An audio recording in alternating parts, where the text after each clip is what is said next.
విజయవాడలో ప్రకాశం బ్యారేజ్ గేట్ల వద్ద బోట్లు తొలగించే ప్రక్రియ కొనసాగుతోంది. భారీ బోట్లు అధికారులు కార్మికులను ముప్పు తిప్పలు పెడుతున్నాయి. కార్మికులు 4 రోజులుగా రేయింబవలు గంటల తరబడి తీవ్రంగా శ్రమిస్తున్నా బోట్లు కదలడం లేదు. ఈ నెల 10న భారీ క్రేన్లను తీసుకొచ్చి బోట్లను ఎత్తేందుకు ప్రయత్నించినా ప్రయోజనం లేకుండా పోయింది.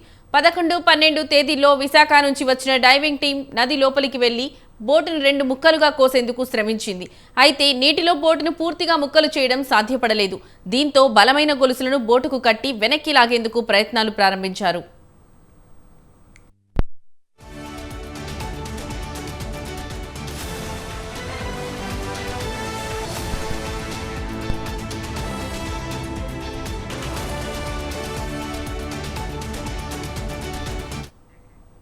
బోల్తా పడిన బోట్లను భారీ పడవల సాయంతో వెనక్కి లాగేందుకు కాకినాడకు చెందిన టీంను రంగంలోకి దించారు.